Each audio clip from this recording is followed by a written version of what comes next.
أعوذ بالله السميع العليم من الشيطان الرجيم من همزه ونفخه ونفسه. بسم الله الرحمن الرحيم. ربي يسر ولا تعسر وتمم بالخير. ربي زدني علما. وأطيعوا الله ورسوله ولا تنازعوا فتفشلوا وتذهب ريحكم واصبروا إن الله مع الصابرين. ولا تكونوا كالذين خرجوا من ديارهم بطرا ورياء الناس ويصدون عن سبيل الله والله بما يعملون محيط.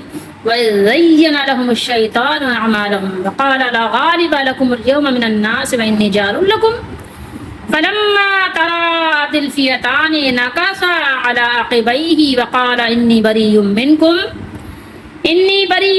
إني أرى ما لا ترون إني أخاف الله والله شديد العقاب. إذ يقول المنافقون والذين في قلوبهم مرض غر هؤلاء دينهم ومن يتوكل على الله فإن الله عزيز حكيم.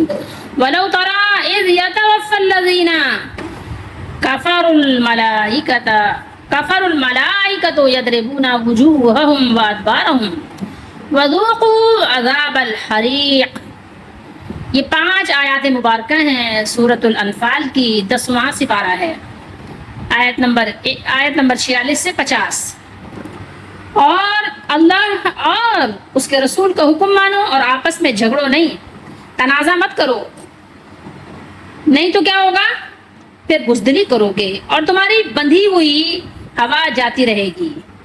یہ بندھی ہوئی ہوا اس کو ہم بعد میں تبصرہ کریں گے۔ اور صبر کرو وصبروا، بے شک اللہ صبر والوں کے ساتھ ہیں، اور ان جیسے نہ ہونا جو اپنے گھروں سے نکلے اتراتے اور لوگوں کے دکھانے کو اور اللہ کی راہ سے روکتے، اور ان کے سب کام اللہ کے قابو میں ہیں، اللہ کے احاطے میں ہیں۔ اور جبکہ شیطان نے ان کی نگاہ میں ان کے کام بھلے کر دکھائے، مزین کر دیے، زینہ خوبصورت کر دکھائے، اور بولا، کون؟ شیطان، آج تم پر کوئی شخص غالب آنے والا نہیں اور تم میری پناہ میں ہو۔ کس کی؟ شیطان کی۔ تو جب دونوں لشکر آمنے سامنے ہوئے، الٹے پاؤں بھاگا اور بولا، میں تم سے الگ ہوں، میں وہ دیکھتا ہوں، انی ارا، میں وہ دیکھتا ہوں جو تمہیں نظر نہیں آتا، ما لا ترونا، جو تم کو نہیں دکھتا، میں اللہ سے ڈرتا ہوں، انی اخاف اللہ، میں اللہ سے ڈرتا ہوں اور اللہ کا عذاب سخت ہے۔ شیطان بھی دیکھیے کیسے خیر خواہی اور نیکی کی باتیں بتاتا ہے نا، اللہ سے ڈرتا بھی ہے، بتا رہا ہے۔ جب کہتے تھے منافق اور وہ جن کے دلوں میں آزار ہے، جن کے دلوں میں مرض ہے، بیماری ہے، مرض، مریض آپ اردو میں بھی بولتے ہیں، کہ یہ مسلمان اپنے دین پر مغرور ہیں، غر ہؤلاء دینہم، اور جو اللہ پر بھروسہ کرے تو بے شک اللہ غالب حکمت والا ہے، عزیز بھی ہے، حکیم بھی ہے۔ اور کبھی تم دیکھو جب فرشتے کافروں کی جان نکالتے ہیں، مار رہے ہیں ان کے منہ پر اور ان کی پیٹھ پر، اور چکھو آگ کا عذاب۔ آیت نمبر 46 اللہ اس کے رسول کی اطاعت سے شروع ہے۔ اس سے پہلے آپ نے دیکھا تھا کہ ہم نے جنگ بدر سے ہی متعلق باتیں یعنی ہم پڑھ رہے ہیں، وہی بیان ہے ابھی۔ تو پیچھے جو بات پڑھی تھی تھوڑا سا دیکھ لیتے ہیں کہ پیچھے کیا پڑھا تھا۔ لقیتم پڑھا تھا، ٹھیک ہے، آیت نمبر 45 میں۔ لقیتم کس سے ہے؟ لقاؤن، ٹھیک ہے، یعنی ملنا اور آمنے سامنے ہونا۔ اکثر لڑائی میں کیا ہوتا ہے آپ آمنے سامنے ہی ہوتے ہیں، اور یہ ملاقات کے لیے استعمال ہوتا ہے۔ لڑائی میں جو ملاقات ہوتی ہے اس کے لیے یہاں بھی یہی مراد ہے، ٹھیک ہے۔ فیعتن آپ نے پڑھا ہوتا ہے، یہاں فیعتن ہے نا، تو آپ جانتے ہیں کہ اس کو جماعت یا گروہ کہتے ہیں۔ فا یفیو فین، لوٹنا سے مشتق ہے، کیونکہ ایک جماعت کے لوگ مدد کے لیے ایک دوسرے کی طرف لوٹ کر آتے ہیں۔ قرآن مجید میں زیادہ تر یہ لفظ لڑائی یا لڑنے والی جماعت کے لیے استعمال ہوا ہے، چاہے وہ کفار کی جماعت ہو یا مسلمانوں کی، اور خواہ مستقل جماعت ہو یا حکومت کے لیے آنے والی۔ مثلا اللہ تعالیٰ نے جیسے قرآن میں فرمایا سورہ بقرہ میں، کم من فئۃ قلیلۃ غلبت فئۃ کثیرۃ باذن اللہ، یعنی کتنی ہی تھوڑی جماعتیں زیادہ جماعتوں پر اللہ کے حکم سے غالب آ گئیں۔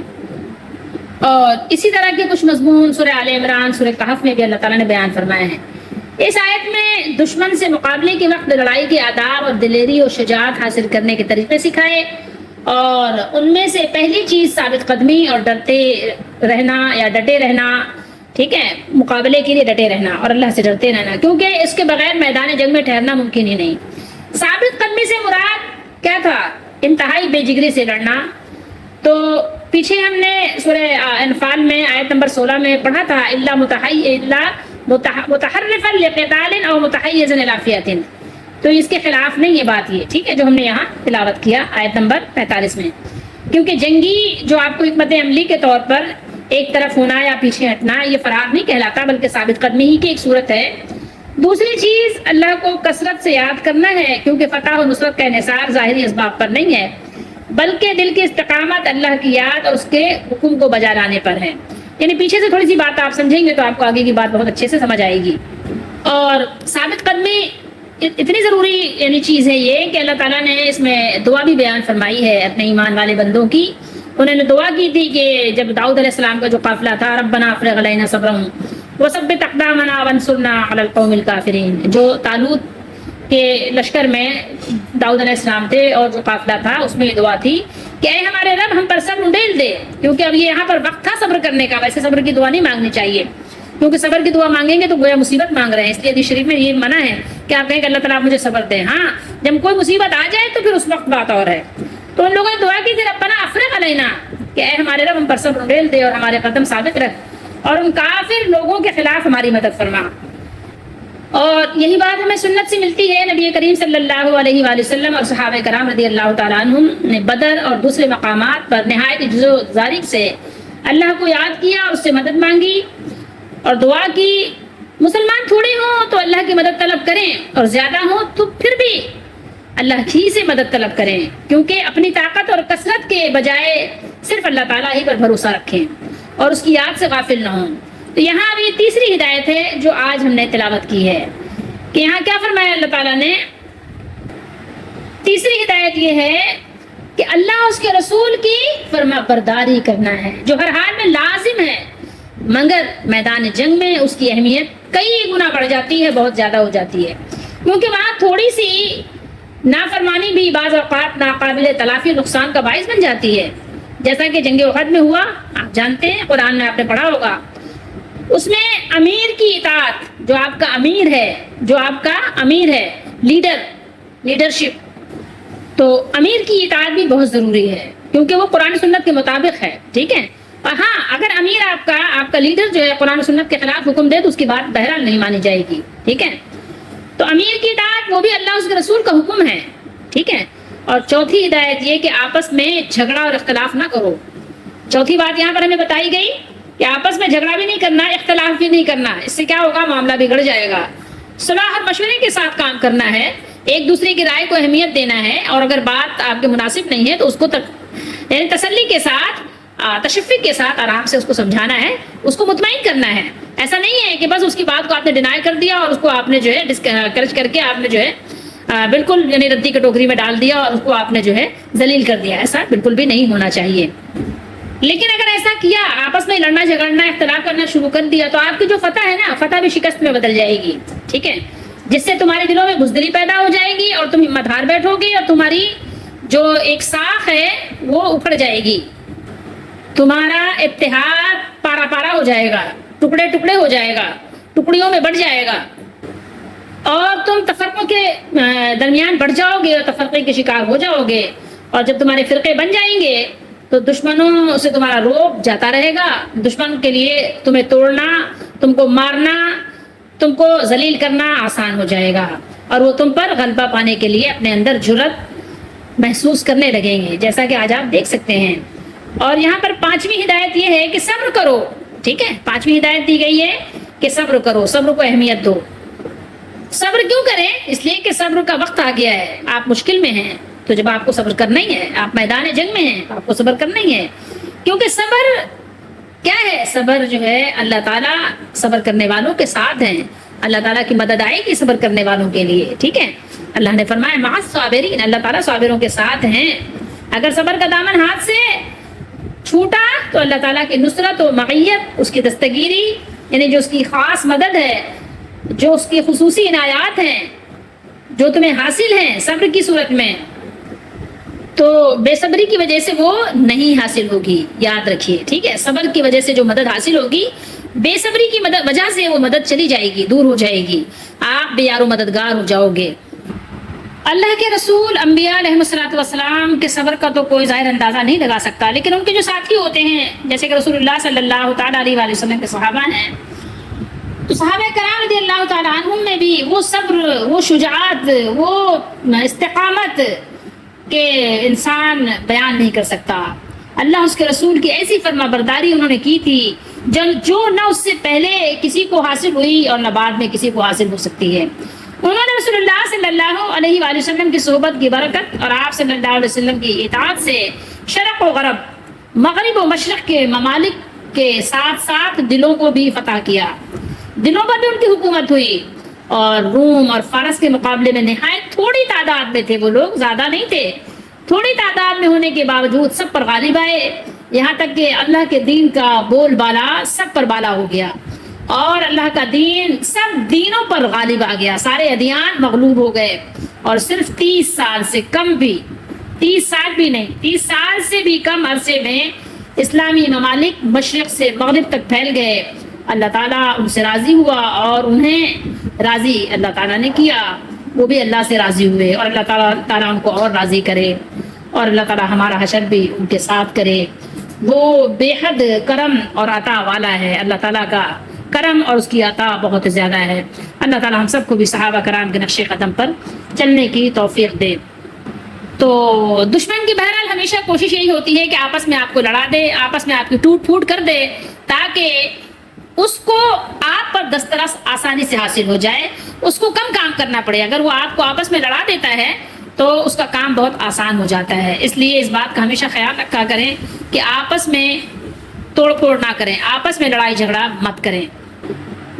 یہ بات یقینی ہے کہ جہاں پر کچھ لوگ ہوتے ہیں، جہاں پر کچھ اجتماع ہوتا ہے، جہاں پر کوئی گروہ ہوتا ہے، وہاں اختلاف رائے ہوتا ہے، لیکن اس کا یہ مطلب نہیں ہے اختلاف رائے ہو جائے تو دشمنی ہو جائے۔ اس بات کا خیال رکھنا چاہیے، اختلاف رائے بھی ایک اچھی چیز ہے، لیکن دشمنی جو ہے وہ کسی بھی صورت میں مناسب نہیں ہے۔ اختلاف رائے نفرت میں بدل جائے یہ مناسب نہیں ہے۔ اس سے کیا ہوگا؟ اس سے آپ کا دشمن بہت زیادہ فائدہ اٹھائے گا۔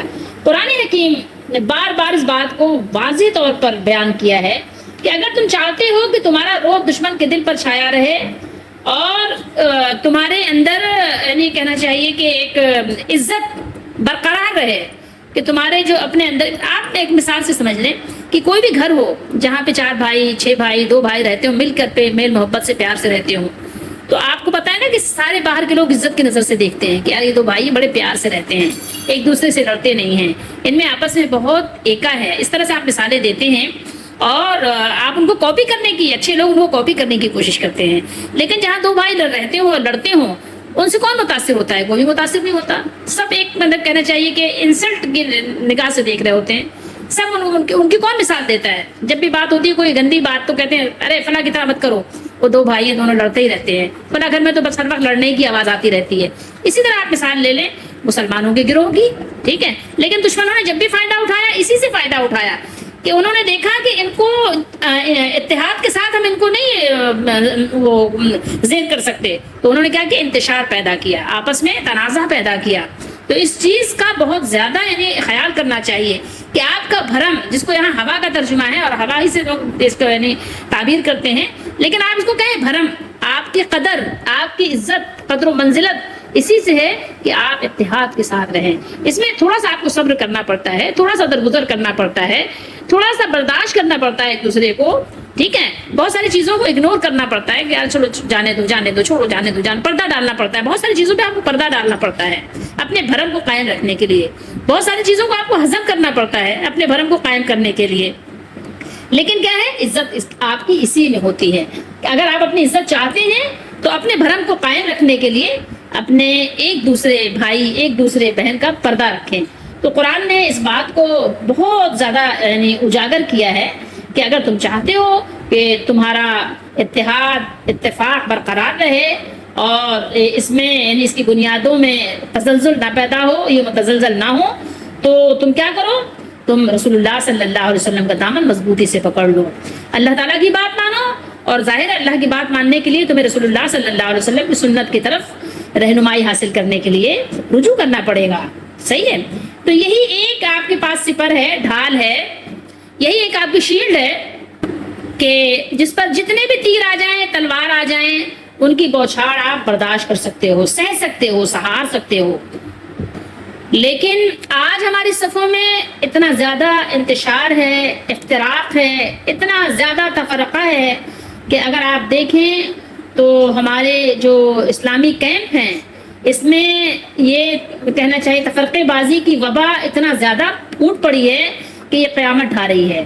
اور یہ کیوں ہے ایسا؟ اس لیے ایسا ہے کہ اللہ اس کے رسول کی اطاعت ہمارے اندر نظر ہی نہیں آ رہی ہے. اسی کا نتیجہ ہے جو ہم دیکھ رہے ہیں. اور قرآن کے سبق سے ہمیں یہ بھی پتہ چل رہا ہے کہ اتفاق کے ساتھ رہنا اتنا آسان بھی نہیں ہے. تو آسان نہیں ہے تو کیا کریں؟ تو اسی لیے اللہ تعالیٰ نے دیکھیے اطاعت، اپنی اطاعت اور اللہ اس کے رسول کی اطاعت کے بعد اور تنازع سے بچنے کے بعد فوراً حکم کیا دیا کہ صبر کرو، اور تم صبر کرو گے تو تمہارے ساتھ تمہارے مالک کی مدد رہے گی. ٹھیک ہے. تو یہاں پر اس کے ساتھ ہی اللہ تعالیٰ نے بتا دیا، اس آیت میں جو ارشادات فرمائے گئے ہیں ان پر کاربند ہونا آسان کام نہیں ہے. قدم قدم پر شیطان نے جال بچھا رکھے ہیں. صبر کے بغیر اس پرخار وادی کو طے کرنا ناممکن ہے. اس لیے صبر و استقامت کی بار بار تلقین کی جاتی ہے اور تلقین کی جا رہی ہے. آخر میں بتایا کہ اللہ تعالیٰ کی معیت، اللہ تعالیٰ کی مدد، اس کی نصرت فقط انہی لوگوں کے شامل حال ہوتی ہے جو مشکلات اور مصائب، مصیبت کا بڑی مردانگی سے مقابلہ کر رہے ہوتے ہیں. سمجھ رہے ہیں بات کو؟ یہ بات سمجھنا از حد ضروری ہے. مشکل حالات میں ثابت قدم رہنے اور بارگاہ الہی میں دامن دعا دستے دراز کرنے اور التجا پیش کرنے کا حکم دینے کے بعد اللہ تعالیٰ نے اخلاص نیت کی تعلیم فرمائی. دنیا میں اگر آپ غور کریں تو کام تو بہت سے لوگ کرتے ہیں اور کر رہے ہیں، لیکن ہر ایک کا اپنا اپنا نظریہ ہے. ٹھیک ہے. ہر ایک کی اپنی اپنی چاہت ہے، خواہش ہے. لیکن یہاں پر ہمارے مولا کریم نے، ہمارے رب العالمین نے ہمیں کیا حکم دیا ہے؟ ہمیں حکم دیا ہے کہ اخلاص حاصل کرو، دکھاوا مت کرو، ریاء الناس. ٹھیک ہے. لوگوں کے دکھانے کے لیے، اترانے کے لیے، بڑبتی مارنے کے لیے کام مت کرو. ٹھیک ہے.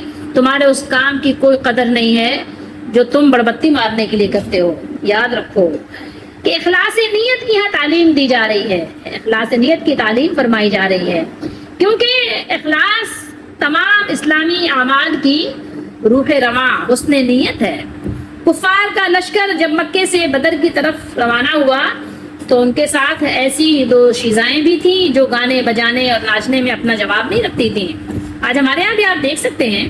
اس کے علاوہ شراب ناب کے بھرے ہوئے مٹکے بھی ساتھ ساتھ تھے، یہاں بھی دیکھ سکتے ہیں. جگہ جگہ پر ان کی بزم عیش و طرب منعقد ہوتی، آج بھی آپ دیکھ سکتے ہیں. آپ غور کریں تو آپ کو پتہ چلے گا کہ ان کی جو زندگی کا انداز تھا وہ ہمارے یہاں بھی کافی حد تک رائج ہے، نافذ ہے. قسم قسم کے طرح طرح کے مشروبات، طرح طرح کے ناچ گانے کے انداز مختلف نام کے ساتھ آپ دیکھ سکتے ہیں. اس وقت بھی تھا اور آج بھی ہے. مسلمان اور مومن جدھر ہوں ان کا طور طریقہ کچھ اور ہوتا ہے، لیکن کفر کا لشکر جدھر رخ کرتا ہے اس کا نقش و نگار کچھ اور ہوتا ہے. ان کے پاس فسق و فجور کا ایک طوفان بدتمیزی، اور وہاں پر آپ دیکھ سکتے ہیں کہ نہ تو عزت و ناموس، نہ کوئی انسانی شرف، نہ کوئی بلند اخلاقی قدر، بلکہ یہ سب چیزیں کیا کرتے ہیں، وہ بلند اخلاقی قدروں کو تنکوں کی طرف بہا کر لے جاتے ہیں. آپ حیران ہوں گے کہ جاہلیت قدیم و جدید کے مزاج کی یکسانی پر 2000 سال پہلے اس کی جو خصوصیات تھی، علم و ہنر کی بے انداز ترقی کے باوجود ان میں سرے منہ فرق نہیں آیا. جو اس وقت تھا وہی آج بھی ہے، صرف آپ کے دیکھنے کی اور غور کرنے کی بات ہے بس. کانا یکونو تکونو، لام آ گیا تو ظاہر ہے آپ کو منع کیا جا رہا ہے کہ ان جیسے نہ ہو جانا. اسی طریقے سے آپ پڑھتے ہیں نا کن فیکون، یہ وہی معنی میں ہے کہ ایسے نہ ہو جانا، جمع کا صیغہ ہے، ایسا نہ ہو جائے تمہارے ساتھ کہ تم ان کی طرح ہو جاؤ کہ جو اتراتے ہیں. دیار دار کی جمع ہے کہ اپنے گھروں سے اتراتے ہوئے نکلے. بطرن، بطرن کسے کہتے ہیں؟ اپنی عقل اور بڑائی ثابت کرنے کے لیے. ٹھیک ہے، وہ نکلے کس لیے تھے؟ اپنے دیار سے، اپنے گھروں سے اپنی عقل خود دکھا رہے تھے. ٹھیک ہے، اپنی بڑائی ثابت کر رہے تھے. انسان جلد باز ہے نا. اللہ نے فرمایا وَكَانَ الْإِنسَانُ عَجُولًا، انسان بڑا اجلت پسند ہے، جلدی سے چاہتا ہے ریوارڈ مل جائے. جبھی تو یہ سب کرتا ہے، بدمستی کیوں کرتا ہے؟ اسی لیے کہ جلدی سے ریوارڈ چاہتا ہے. مسلمانوں کو لڑائی میں ثابت قدمی اور ذکر الہی کی کثرت کا حکم دینے کے بعد یہاں پر اللہ تعالیٰ نے کفار کی نقل اختیار کرنے سے منع کیا ہے کہ کفار کی نقل مت اتارو، کفار کی مشابہت مت کرو، یہ کفار کا طریقہ ہے. تو تمہارا طریقہ سنت کے مطابق ہونا چاہیے، تمہارا طریقہ اللہ کے رسول صلی اللہ علیہ وآلہ وسلم کے طریقے کے مطابق ہونا چاہیے. یہاں اللہ تعالیٰ نے بیان کیا رعاء الناس، لوگوں کو اپنی شان و شوکت اور شجاعت دکھانے کے لیے. اور کیا کرنے کے لیے؟ 3 مقاصد ہیں نا، بڑائی مارنے کے لیے، اترانے کے لیے، اکڑفو کے لیے، اور اپنی شان و شوکت اور دکھاوا کرنے کے لیے. اور یہ سب کچھ تھا، یہ تیسری جو وجہ اللہ نے بتا دی، سبب بیان کر دیا کہ اللہ کے راستے سے یعنی اسلام سے لوگوں کو روکنے کے لیے کہ لوگ اسلام کی طرف نہ آئیں. ٹھیک ہے، بس اسی دھما چوکڑی میں لگے رہیں اور اسلام سے دور رہیں. بس ان کا سارا مقصد یہی تھا، وَيَصُدُّونَ عَن سَبِيلِ اللَّهِ، اللہ کے راستے میں دیوار بن کے کھڑے رہیں، بس لوگوں کو ادھر آنے ہی نہ دیں، اپنے ہی بس اسی میں لگائے رکھیں، اپنے ہی جو ان کے ذوق شوق ہیں، جو کفر و ان کو فسق و فجور ہیں، اسی میں لوگوں کو اسی کا جمگھٹا بنا کر رکھیں اور ناچ گانے میں ان کو مست رکھیں. اور جو وہ اجرت پسند ہے جلدی جلدی ان کو نیا نیا ریوارڈ دیتے رہیں، ان کو خوش کرتے رہیں، کبھی ان کے کانوں کی خوشی کے لیے، کبھی ان کی آنکھوں کے، کبھی ان کے دل کی تسکین کے لیے، سارے یہی کام کرتے رہیں. کانوں کی خوشی کس میں ہے؟ اچھی اچھی آوازیں، گانے باجے سننے میں، بس کھانے پینے میں، اسی میں ان کو مصروف اور مشغول رکھیں، بس یہی ان کا کام ہے اور سارے شیطانی کام میں لگے رہے وہ. لیکن مومن کی تو ہر ادا نرالی ہوتی ہے. مومن صرف اور صرف اللہ کا دین غالب کرنے کے لیے اور اللہ کی اپنے مالک کی رضا حاصل کرنے کے لیے نکلتے ہیں. زینا زینت، مزین، یہ اردو میں بھی آپ بولتے ہیں. شیطان جو ہے انسان کے اعمال کو انسان کی نگاہوں میں بہت خوبصورت بنا کر مزین کر کے پیش کرتا ہے. عمل کی جمع اعمال ہے.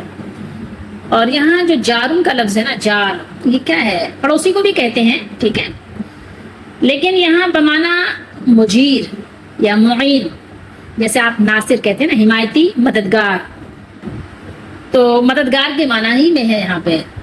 اور نکاسا، الٹے پاؤں پیچھے ہٹنا، پیچھے ہٹا. ٹھیک ہے، اور جب شیطان نے ان کے اعمال کو خوبصورت بنا دیا، آراستہ کر کے دکھایا ان کو، اور کہا کہ آج کے دن لوگوں میں سے کوئی تم پر غالب نہیں ہو سکتا، غالب نہیں ہوگا، اور یقیناً میں تمہارا رفیق ہوں، میں تمہارا ساتھی ہوں. کفار جس مقصد کی خاطر آئے اور جو ان کا ارادہ تھا، شیطان ملعون نے وہ انہیں آراستہ خوبصورت کر کے دکھایا اور انہیں اس بات پر رغبت دلائی کہ آج لوگوں میں سے کوئی تم پر غالب نہیں آ سکے گا. اور اس خوف کو بھی ان سے دور کر دیا کہ ان کے دشمن بنو بکر میں سے بھی کوئی ان کے گھروں پر حملہ آور نہیں ہوگا.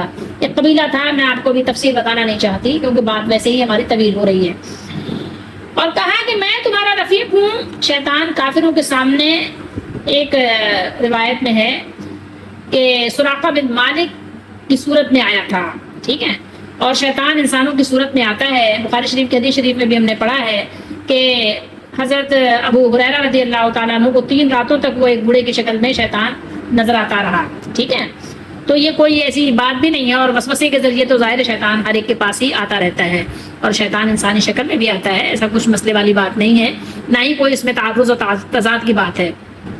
اور پیچھے ہم نے سورہ نساء میں بھی تلاوت کیا ہے، پڑھا ہے کہ اللہ نے فرمایا ہے یعدہم ویمنیہم وما یعدہم الشیطان الا غرورا، اور وہ ان کو وعدے دیتا ہے اور امیدیں دلاتا ہے، اور جو کچھ شیطان انہیں وعدے دیتا ہے وہ دھوکہ ہی دھوکہ ہے.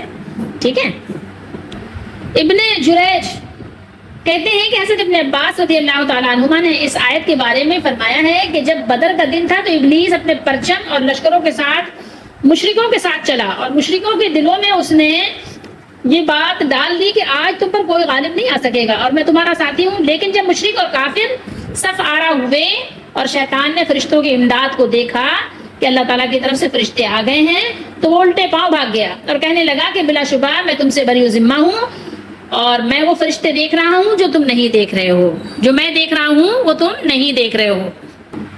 یہ الفاظ قرآن نے بیان کیے ہیں، انی ارا ما لا ترون، انی ارا ما لا ترون۔ شیطان نے یہ بات کہی تھی کہ میں دیکھ رہا ہوں جو چیزیں تم نہیں دیکھ رہے۔ شیطان نے فرشتوں کو دیکھا، الٹے پاؤں بھاگا، اور الفاظ یہ کہہ رہا تھا جو اللہ نے بیان کیا ہے کہ میں وہ چیزیں دیکھ رہا ہوں، میں فرشتوں کو دیکھ رہا ہوں، تمہیں تو نظر نہیں آ رہے لیکن میں تو دیکھ رہا ہوں۔ شیطان، منافق، کافر، مشرک اور باغی لوگ اللہ سے کب ڈرتے ہیں؟ لیکن ہاں کبھی کسی سے بات کرتے ہیں تو کہتے ضرور ہیں کہ ہاں ہم اللہ سے ڈرتے ہیں۔ بہرحال یہاں اللہ تعالیٰ نے بیان کیا ہے کہ انی اخاف اللہ، ٹھیک ہے، کہ میں اللہ سے ڈرتا ہوں۔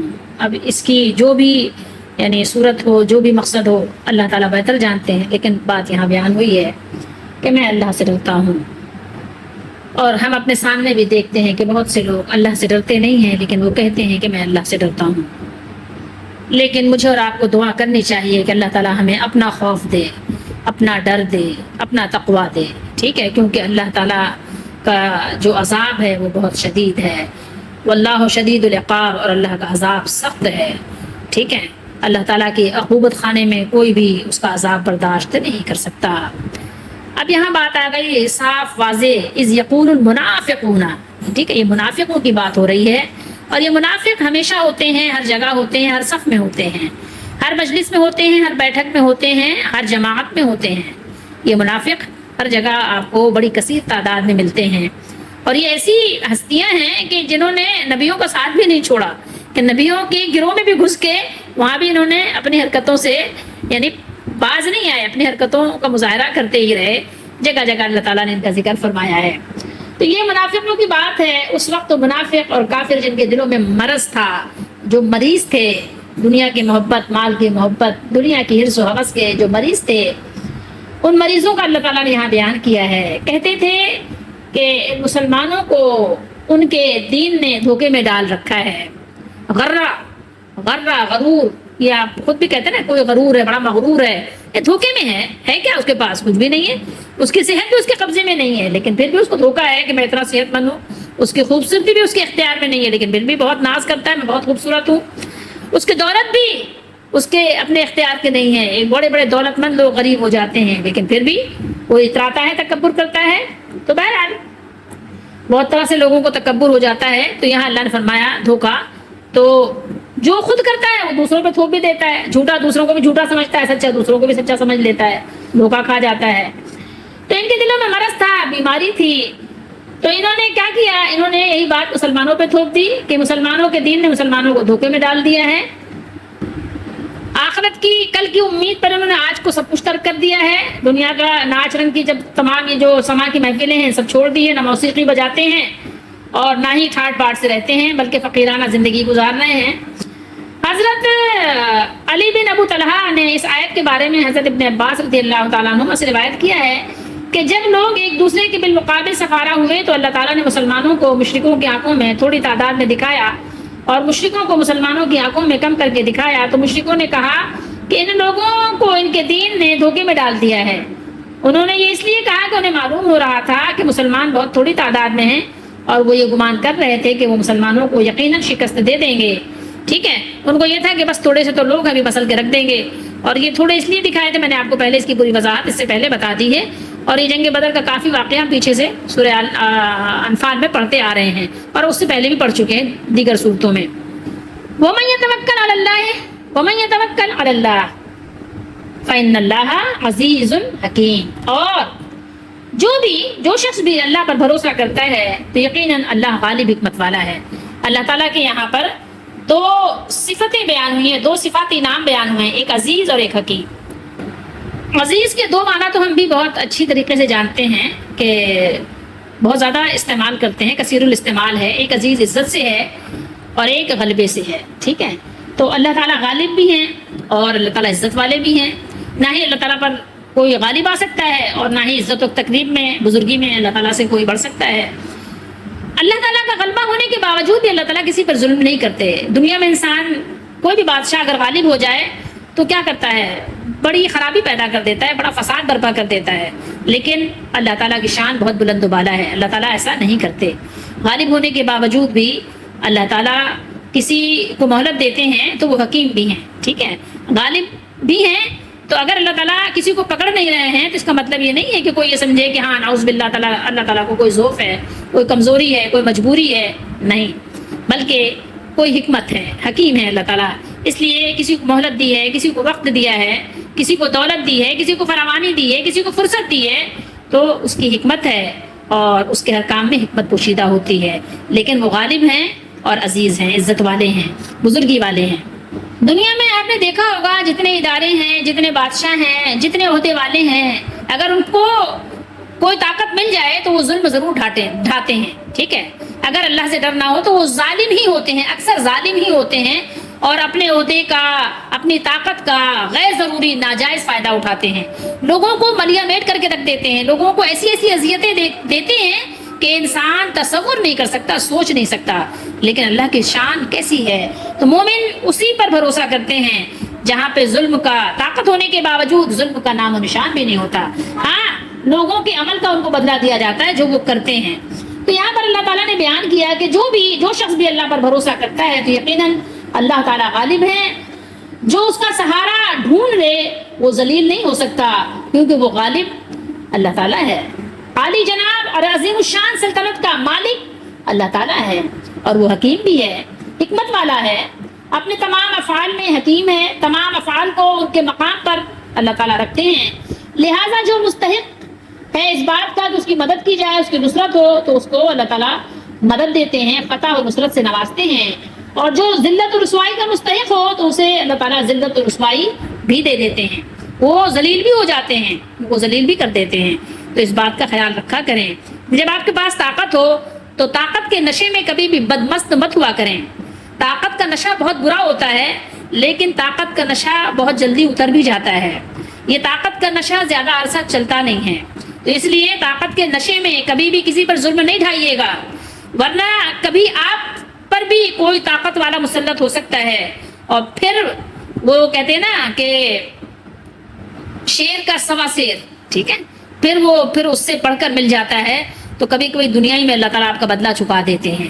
لیکن اس کے علاوہ بھی اللہ تعالیٰ نے یہاں آگے کیا بیان کیا، اور کبھی تم دیکھو جب فرشتے کافروں کی جان ولو ترا، کبھی تم ایسا بھی دیکھو، یہ توفا، وفات اردو میں بھی آپ بولتے ہیں نا، توفا وفات، ٹھیک ہے، فوت ہو گیا فلاں شخص، یہ وہی ہے، ٹھیک ہے۔ دیکھو کہ جب کسی کی فوتگی کا، موت کا وقت آتا ہے، جب اس کی جان نکالنے کا وقت آتا ہے، فرشتے اس کی جان نکالتے ہیں، تو ظالموں کے ساتھ کیا سلوک کیا جاتا ہے وہ ذرا سنو۔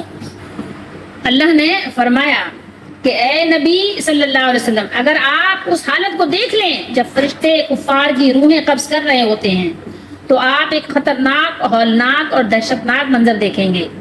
یضربون وجوہہم، ضربا یضربو آپ مارنے کو بھی کہتے ہیں نا، ضرب لگانا، اردو میں آپ ضرب کہتے ہیں نا، مارنا، یہ مضارع کا صیغہ ہے۔ وجہن چہرے کو کہتے ہیں، وجوہ اس کی جمع ہے، اور ادبار یعنی پیٹھیں، جو پچھلا حصہ ہوتا ہے آپ کے، ٹھیک ہے، پیٹھ۔ فرشتے بھی ان کی جو پٹائی لگاتے ہیں یہ ذکر ہو رہا ہے، ظالموں کو جب پٹائی لگتی ہے ان کے موت کے وقت، تو ظاہر ہے اس وقت تو اس حال میں نہیں ہوتے کہ کچھ آپ سے وہ بیان کر سکیں۔ اللہ تعالیٰ ہم سب کو اپنی پناہ دیں، اللہ کے بغیر کوئی پناہ نہیں ہے۔ یہاں اللہ تعالیٰ نے بیان کیا، وہ ان کے چہروں اور ان کی پیٹھوں پر کوڑے اور ہتھوڑے سے مار رہے ہوتے ہیں، اور ان سے یہ کہتے ہیں بذوقوا عذاب الحریق، ٹھیک ہے، یہ حریق ذرا غور کیجئے، ذوقوا چکھو، اللہ تعالیٰ ہم سب کو اپنی پناہ میں رکھیں۔ یہ کوئی معمولی باتیں نہیں ہیں، یہ بہت خوف دلانے والی باتیں ہیں، رونے کا مقام ہے، ٹھیک ہے۔ فرشتے کہتے ہیں اور تم جلا دینے والا عذاب چکھو، جلا دینے والا۔ ابن جریج نے امام مجاہد سے روایت کیا ہے، ادبارہم سے ان کی یعنی جو سرین ہے پچھلا حصہ وہ مراد ہے، اور مسند احمد کی ایک حدیث شریف ہے، بیان کیا کہ موت کے وقت ملک الموت جب بہت ڈراؤنی شکل و صورت میں کافر کے پاس آتے ہیں تو اس کی روح سے کہتے ہیں، کیا کہتے ہیں کہ اے خبیث روح نکل، ٹھیک ہے، نکلو۔ اب آپ سوچیں ذرا، جب فرشتے ملک الموت علیہ السلام مخاطب کرتے ہوں گے، ٹھیک ہے، دوزخ کی لپٹ اور کھولتے ہوئے پانی اور سیاہ دھوئیں کے سائے کی طرف نکل، تو یہ سن کر روح اس کے جسم میں ٹکڑے ٹکڑے ہو جاتی ہے اور فرشتے اسے اس کے جسم سے اس طرح نکالتے ہیں جس طرح گیلی اون سے لوہے کی سلاخ کو نکال لیا جاتا ہے، اس کے ساتھ اس کی رگیں اور پٹھے ٹکڑے ٹکڑے ہو جاتے ہیں۔ اسی لیے اللہ تعالیٰ نے ہمیں مطلع فرمایا ہے، خبر دی ہے کہ اس وقت فرشتے ان سے یہ کہتے ہیں وَذُوقُوا عَذَابَ الْحَرِيقِ، اور تم جلا دینے والا عذاب چکھو، جلا دینے والا عذاب چکھو۔ اللہ تعالیٰ سب کو بچا لیں اپنی ناراضگی سے، فرشتوں کی مار سے اور جلا دینے والے عذاب سے، آمین۔ تو بہرحال ہمیں یہاں پر اپنے لیے سبق نکالنا ہے کہ ہمیں اپنے آپ کو بچانا ہے۔ ہم تو دنیا کا تھوڑا سا مختصر سا عذاب بھی نہیں سہ سکتے، اب آپ بتائیے کہ آگ کا عذاب ہم کیسے سہ سکیں گے؟ ہم دنیا میں اگر ایک کوئی چماٹ مار دے، ایک تھپڑ مار دے، برداشت نہیں کر سکتے، فرشتوں کی مار کیسے برداشت کریں گے؟ کبھی آپ نے دیکھا کہ گاڑی اگر آپ کی باہر کھڑی ہوئی ہے اور سایہ نہیں ہے، دھوپ میں کھڑی ہے، اور پھر عین دوپہر کے وقت وہ گرم گاڑی میں آپ کو بیٹھنا پڑے اور کہیں جانا پڑے، وہ تھوڑی دیر 2 منٹ ہارڈلی جو ہے، جب تک کہ گاڑی گرم ہو آپ کا بیٹھنا مشکل ہو جاتا ہے۔ اتنا ہائی ہوئی کر کے وہ بیٹھتے ہیں، جلدی سے اے سی کھولتے ہیں، جلدی سے جو ہے شیشہ کھولتے ہیں، کسی گرمی باہر نکلے اور یہ ٹھنڈی ہو، ورنہ آپ کا بیٹھنا محال ہو جاتا ہے، مشکل ہو جاتا ہے۔ ذرا آگ، اللہ کی آگ، اللہ کا عذاب کیسے برداشت کریں گے؟ سوچئے ذرا۔ تو مومنوں کو چاہیے کہ اپنے ہر معاملے میں اگر عقل ہے تو ہمیں اللہ تعالیٰ پر بھروسہ کر کے اس کی باتوں کو مان لینا چاہیے، اور جن لوگوں کا توکل اللہ کی ذات پر ہے، جو اللہ غالب ہے، عزیز ہے، تو اپنے بھروسہ کرنے والوں کو وہ بے سہارا نہیں چھوڑتا، اس پر بھروسہ کرو۔ وہ حکیم بھی ہے، اس کے ہر فعل میں حکمت بالغہ ہے، جس کے ادراک یعنی کہ یہ پہنچ سے ہماری عقلیں عاجز ہیں، ہماری عقلیں وہاں تک نہیں پہنچ سکتی، قاصر ہیں۔ ان 5 آیات مبارکہ میں اپنے لیے سبق نکالنے کے لیے ہم شاعر مشرق کے کچھ آپ کو اشعار سنا دیتے ہیں، اسی میں آپ اپنے لیے سبق تلاش کر لیجئے کہ کچھ خوبصورت باتیں ہیں قرآن و حدیث کی روشنی میں۔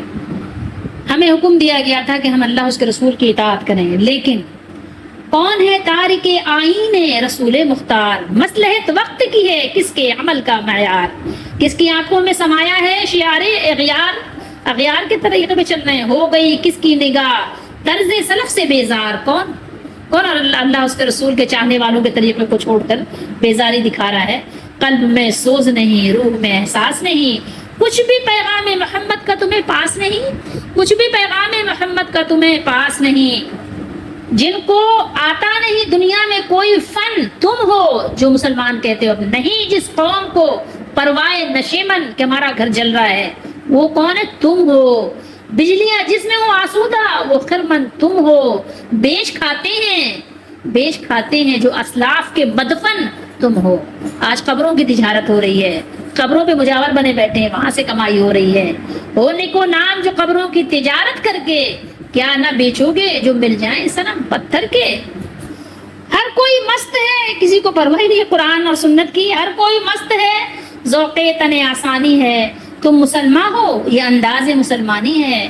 حیدری فقر ہے نہ دولت عثمانی ہے، اگر مال ہے تو وہ وہاں بخل ہے، اور اگر فقیری ہے تو وہاں کیا ہے؟ وہاں پھر بیچارگی ہے نا؟ نہ فقیری پہ صبر ہے اور نہ مال اللہ تعالیٰ کی راہ میں خرچ کرنا ہے۔ حیدری فقر ہے نہ دولت عثمانی ہے، تم کو اسلاف سے کیا نسبت روحانی ہے؟ تم بہت کہتے ہو کہ ہم صحابہ کے ماننے والے ہیں، وہ زمانے میں معزز تھے مسلمان ہو کر، اور تم خوار ہوئے تارک قرآن ہو کر۔ تم ہو آپس میں غضبناک، وہ آپس میں رحیم تھے، تم خطا کار و خطا بھی، وہ خطا پوش و کریم، وہ ایک دوسرے کے پردہ رکھتے تھے۔ چاہتے سب ہیں کہ ہو اوج ثریا پہ مقیم، پہلے ویسا کوئی پیدا تو کرے قلب سلیم، پہلے ویسے بنو تو صحیح۔ اب تلک یاد ہے قوموں کو حکایت ان کی، نقش ہے صفحہ ہستی پہ صداقت ان کی. یاد رکھو باپ اگر ڈاکٹر ہے تو بیٹا ڈاکٹر کی کرسی پہ اس لیے نہیں بیٹھ جاتا کہ ابا ڈاکٹر تھے. بیٹے کو ڈاکٹری پڑھنی پڑتی ہے. باپ وکیل تھا تو بیٹے کو LLB کرنی پڑتی ہے باپ کی کرسی پہ بیٹھنے کے لیے. ایسے نہیں بیٹھ جائے گا کہ میرا ابا تھا تو مجھے بھی بٹھا دو. کوئی بھی یہ ہوتا آپ لے لیں. تو جب دنیاوی لحاظ سے نہیں ہے تو اخروی لحاظ سے کیسے ہو سکتا ہے؟ آپ نے سوچا کبھی اس کے بارے میں؟ نہیں. باپ کا علم نہ بیٹے کو اگر ازبر ہو، اگر اس نے اپنے والد کا علم نہیں پڑھا تو پھر پسر قابل میراث پدر کیوں کر ہو؟ پھر ایسے کیسے ہو سکتا ہے کہ ابا کی ڈاکٹری کی ڈگری بیٹے کو مل جائے بغیر پڑھے؟ ایسا ممکن نہیں ہے. پھر وہ میراث نہیں ہے کہ جو آپ کو مل جائے کہ ابا کا ترکہ ہے تو بیٹے کو مل جائے گا. نہیں. باپ کا علم نہ بیٹے کو اگر ازبر ہو پھر پسر بیٹا قابل میراث پدر باپ کیوں کر ہو؟ پسر باپ کو کہتے ہیں، پسر بیٹے کو کہتے ہیں، پدر باپ کو کہتے ہیں. اور آج کا جو مسلمان ہے وہ کیا ہے؟ قرآن و سنت سے آزاد ہے. وہ اپنے اسلاف کے طور طریقوں سے آزاد ہے. ان کو تہذیب نے، نئی نئی تہذیبیں جو انہوں نے سیکھ لی، ان کو تہذیب نے ہر بند سے آزاد کیا، لا کے کعبے سے صنم خانے میں آباد کیا. یہ تو صنم خانے میں پھر آ گئے، پھر بت خانے میں آباد ہو گئے. لیکن ابھی امید باقی ہے. کیوں؟ اس لیے کہ زندگی باقی ہے. اگر زندگی باقی ہے تو امید باقی ہے. آج بھی ہو جو براہیم کا ایماں پیدا، آگ کر سکتی ہے انداز گلستہ پیدا. اگر آج بھی آپ کے پاس ابراہیم علیہ السلام والا ایمان آ جائے اور توکل آ جائے تو آج بھی آپ کی آگ گل گلزار بن سکتی ہے، کیونکہ اللہ کا قانون نہیں بدلا نا. اگر آپ ابراہیم علیہ السلام والے کام کریں گے تو آپ کے ساتھ ابراہیم علیہ السلام والی سنت بھی دہرائی جائے گی. مسلمانوں اٹھو، مسلمانوں جاگو اور اپنا کام انجام دو. قوت عشق سے ہر پست کو بالا کر دو، دہر میں اس میں محمد سے اجالا کر دو. کہ محمد صلی اللہ علیہ وسلم سے وفا تو نے تو ہم تیرے ہیں، یہ جہاں چیز ہے کیا لوح قلم تیرے ہیں.